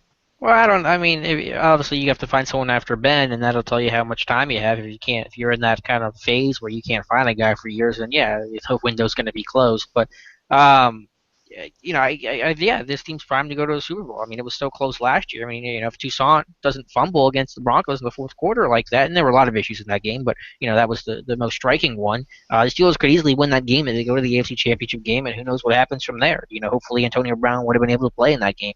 In the AFC title game. So yeah, I mean they're very close, and that's why you draft players that want to help you now. And to your point about a receiver, I mean that's kind of my kind of crazy crockpot idea. It wouldn't shock me if it happened. I think very reasonably is going to be defense, but I wouldn't be opposed if Coleman or Dawson be the two guys that I would consider, not Treadwell. But just having that foresight, and if Bryant wasn't suspended, then we wouldn't have the conversation at all about receiver. But I think they're going to target a safety in round 2. I could see a third round quarterback or cornerback. So you could take a receiver in the first. I don't think it's going to happen, but it wouldn't shock me, and I wouldn't be opposed to it. And then I'm going to twist your arm on this, Alex. I know you hate this, but I'm going to poke in the ribs here. You're the Steelers right now. Who's your pick? I mean, you can say who's their players, but if you could put an A on the Steelers, your first round pick, who would that be? If I can get Andrew Billings there, I'm taking him. Okay. We'll see if it happens, but if he's there, I think that's my guy. Okay. All right, so let's head to the other side of the state now, guys, and talk about the Philadelphia Eagles, who will be picking 8th after they traded up with that trade to the Dolphins, trading away Kiko Alonso and trading away Byron Maxwell. I still don't know how Howie Roseman pulled that trade off. I thought that was absolutely amazing. I thought the Dolphins made a huge mistake, but Eagles are there, and I think there's a lot of different ways they can go. And normally I'm one of those guys that I get best player available, but I think if there's a guy that's of need that's there and he's kind of around your board, take him. But I think just the way the Eagles are, and after what they did in free agency, I think it's truly going to be really best player available now for the Eagles at 8. I know there have been a lot of rumors, one of 4 teams maybe that's possibly going to trade up to the number 1 overall pick with Tennessee, but I just don't see it. They didn't have enough last year when they tried to get Marcus Mariota from 1 to 20, and I still don't think they have it this year, but trying to get from 8 to 1. They have no second-round pick because of the trade with Bradford and to St. Louis, and now the Los Angeles Rams. They do have 2 fourth-round picks, or 2 third-round picks rather, and then they have the top 4th-round pick, but I just don't think there's going to be nothing there. So I think the Eagles are going to be ending up having to stay at 8. You have offensive line, mostly the 2 guard spots you can look at, maybe left tackle because Jason Peters is obviously not getting any younger. You have receiver to look at, cornerback, defensive end, linebacker as well. I'm thinking more outside linebacker for the Eagles. And then running back is kind of lingering. Obviously, DeMarco Murray's gone.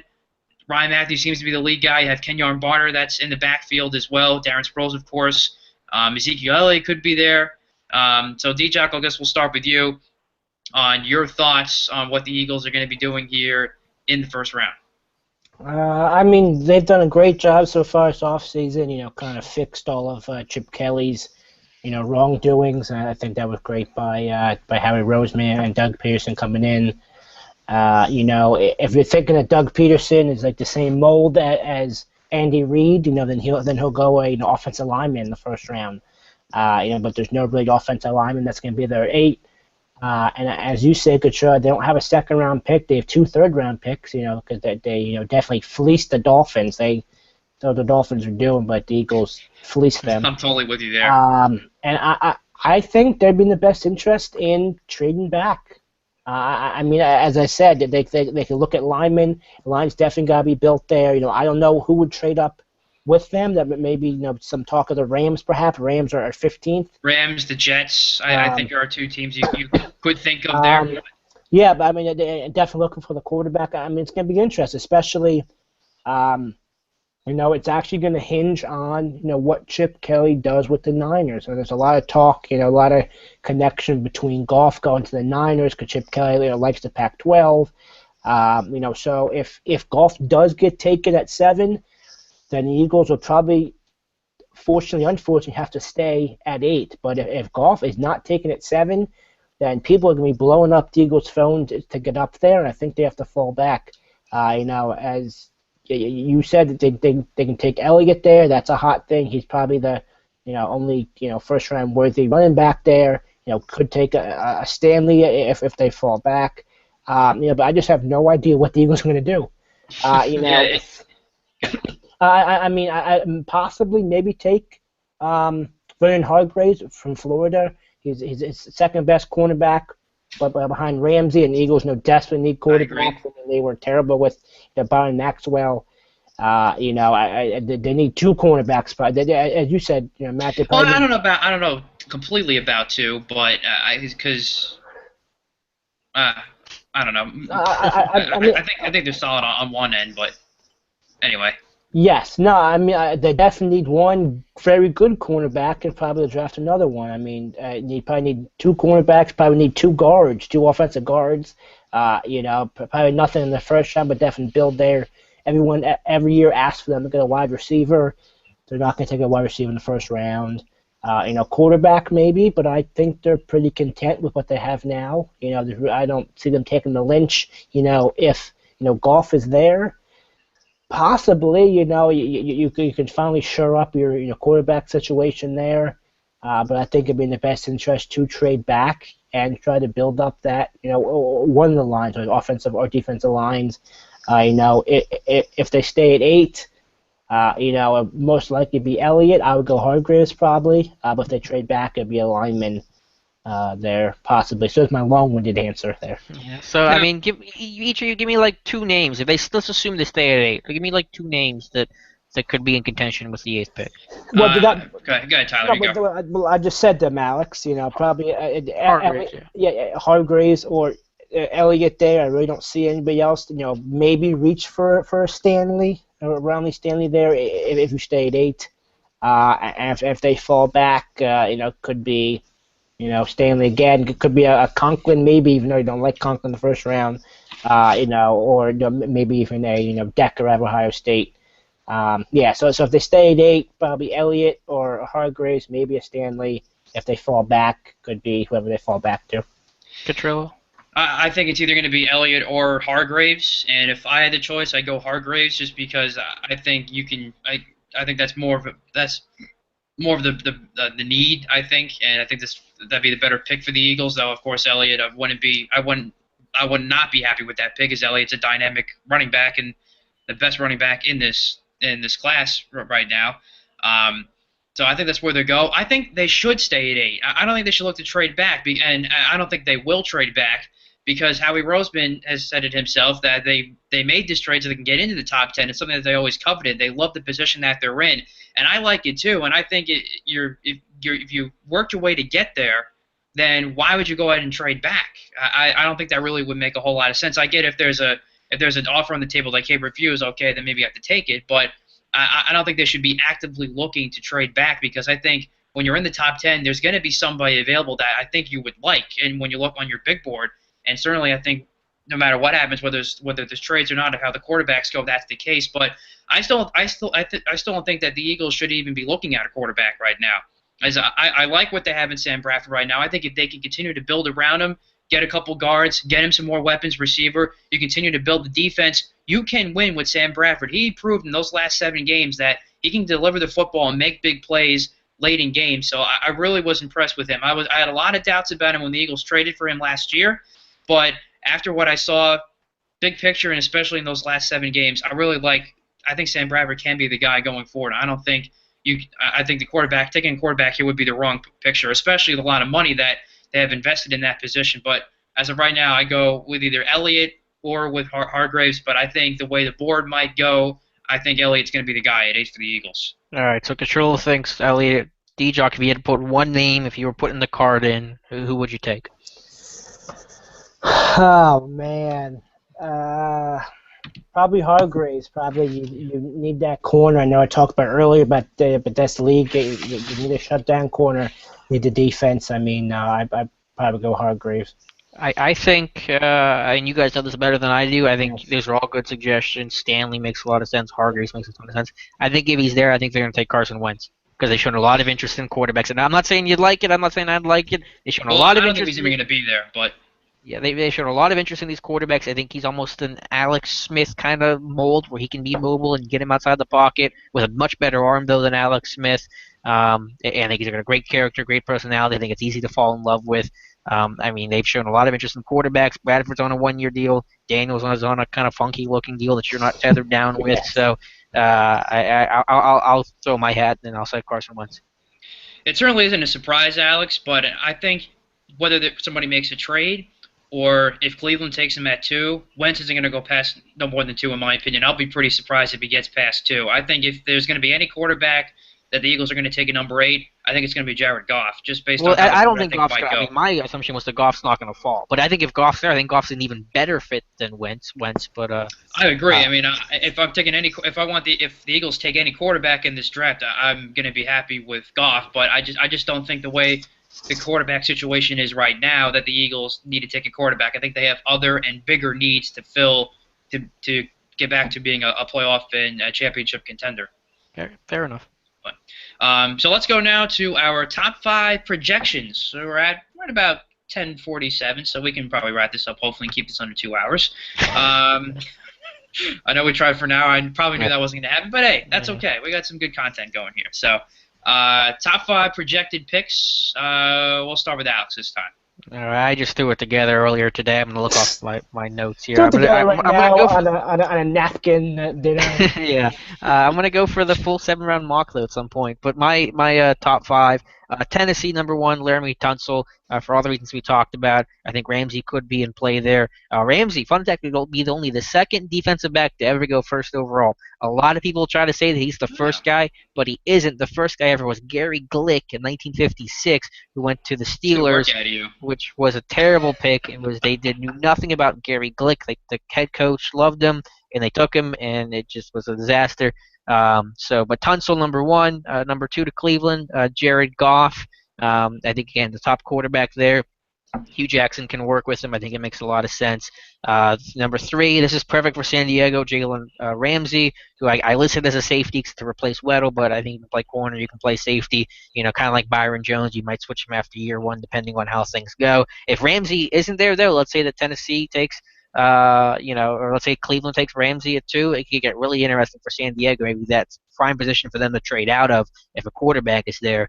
But Ramsey at 3, number 4, Dallas. I went Miles with Jack. You could say Elliott, but I think Jack the talent. I think he's that more rare talent than what Ezekiel Elliott is, and I like Elliott a lot.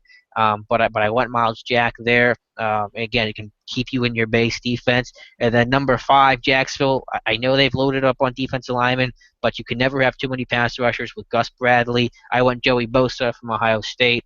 You got Fowler, you have Malik Jackson, you have Audric, you have Bosa. I mean, you got a heck of a rotation there, and you can get a really good pass rush in Jacksonville. All right, Tyler, your top 5 now. I mean, it's kind of chalk and nothing really to it. It kind of went back and forth. I was trying to look for some surprising pick in there, but it's pretty much chalk. I'm actually going to go with Ramsey first overall. I mean, there's been a lot of talk of Ramsey going there. A lot of reports that the Titans like Ramsey a lot. I mean, yeah, you could try to build up the offensive line behind Mariota, as in front of Mariota, but I think Ramsey's just too good of a talent not to take there, and then you have your lockdown corner for the next 10, 12 years.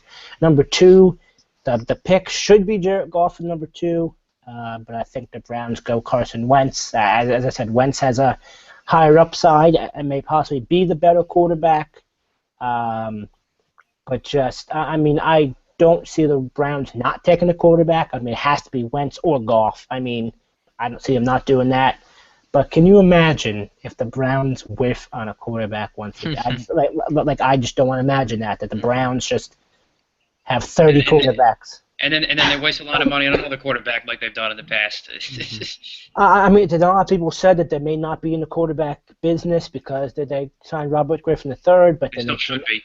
Yes, but then they actually came out and said that they are. I mean, I would maybe run with Griffin for a year. I mean, and see what happens there. I mean, Hugh Jackson, likes him a lot. It is a good coach. I mean, I would probably go with Griffin for a year. And if you do stick with Griffin, maybe the Browns do take Tunsil because Tunsil's kind of got that Joe Thomas mentality. I think it was the last time the Browns had number 2 pick or number 3 pick that they took Joe Thomas. Right, Alex, Mr. Football Historian? I'm not sure but where Thomas went over high. I don't know if it was 2 or 3. That's fine. But that could be a possibility. I mean, anything can happen. I mean, there's no surefire first overall pick or anything. Number 3, I mean, if Ramsey goes 1 and Wentz goes 2, when that clock hits 14:59, the Chargers will hand in their pick for Tunsil. I mean, if Tunsil falls to the Chargers have to be ecstatic. You know, you put him out there left tackle. Philip Rivers can live another year. He'll live another 2 years, and a little, a little longevity. Number 4. This may be a little bit. This may be kind of my surprise pick. I think the Cowboys go with Goff. Not completely surprising with Romo Yeah, and his injury issues. That too, and he's got a couple more years left there, Romo. But I think Jerry Jones will be that crazy, and he might, draft Goff now, have him sit there for a year, and he just saw, how badly the Cowboys were when Romo went down last year, and doesn't want that to happen again. And I think he wants to have a solid backup. In this case, a guy that's good enough to be a starter. He definitely learned from Romo. I say if Romo goes down. Number 5. I think the Jaguars have to take a wide receiver sometime. I mean, they definitely got bit in the butt, with what's his name, Justin Blackman. I mean, I don't think there's any wide receiver being justified going, 5th overall pick. And as much as we love Coleman, Alex, and I love Doxson, that's not going to happen. So I'm gonna go with a pretty safe pick in Miles Jack. Talked about him earlier. He tore his knee up. Still gonna be a top 5 pick. He's a guy you can plug in there for the next 10, 12 years. And kind of be the quarterback of that defense. So again, Ramsey number 1, Wentz number 2, Tunsil number 3, Goff 4, and Jack 5. Okay. I like that overall. I think that's pretty good. So now, Tyler, you mentioned something that how if Laramie Tunsil fell to the Chargers at 3, they'd be ecstatic. Well, I have that happening, and here's why. And I think there's going to be a trade happening on number one overall. No, it is not the Eagles. I think Chip Kelly and the San Francisco 49ers are going to be the ones that trade up to number 1. It's been rumored. I get it's a rumor, but I think Chip Kelly, is really kind of irking inside because he missed his chance of getting his guy last year for his offense. And I think this year, now he's in a better position. He doesn't have to go from 20-1. This time he only has to go from 7-1. And I think he'll do that. I think the 49ers will let him go. The 49ers, their front office sometimes, they like take a lot of those chances. I think Kaepernick's going to be a Denver Bronco sooner or later. I know that the trades have been kind of been dwindling a little bit because of the contract and money issues, but I think they will trade up to number 1 overall with the Titans and get Carson Wentz. I think he'll be the best fit. I think that's what will happen there. Then Jared Goff will go number 2 to Cleveland because I know they have a lot of money in RG3. I didn't get the deal either. I would never have gone number 1 looked at Robert Griffin III, but let alone give him a 2-year, $15 million deal with like 7.75 guaranteed. I would not have done that. But I think they still need a guy to at least be in there to compete with them and see if they can find that quarterback of the future. And I think Goff is the best fit, so I think he'll go too. Just because all the hype with Wentz, I think Chip Kelly's going to buy into that and take him at 1 and why he trades up. So I think the quarterbacks go 1, 2, dropping Laramie Tunsil down to 3 to the Chargers. They need a lot of offensive line help, so that'll be a big plus for them. They'll be happy about that. Then 4 to Dallas. I have Joey Bosa going there. They need a lot of defensive line help. Pass rushing was down a lot last year for the Cowboys, so they'll be looking to build that up again. And then 5, I have Miles Jack going to the Jaguars. Again, a lot of defensive help they need to, especially at linebacker. I think Miles Jack is a big fit right there. So I think that's my top 5, and that's what will happen. But if the trade does not happen, I think Tunsil will go 1 to the Titans. Catrillo, I'm going to play the role of Alex here and make you kind of justify your pick. If you're the Titans, why do you do that? I mean, why you can drop back to? They need a lot of help. And if you're going to be the Niners, what are you going to give to the Titans? You have some draft picks, but there's no real players that the Titans will be interested in going to the, from the Niners to the Titans. And also, and be even more crazy, you don't see Chip Kelly trying to trade for Mariota from the Titans?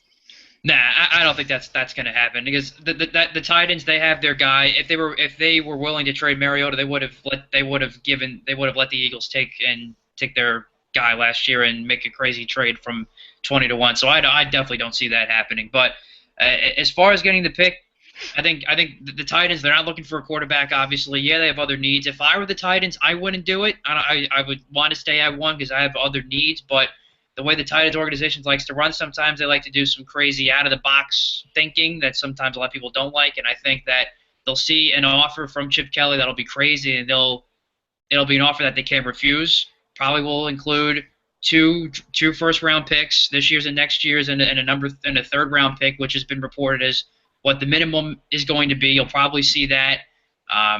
As far as a player's concerned, I'm not really sure where they go, but I think they at least match with multiple picks, including multiple first-round picks, and that even might be enough for Tennessee, because as we mentioned, they need a lot of help, and the more picks they have, probably the better in their case, because they're not going to be a team that's going to be competing for the playoffs or a championship anytime soon.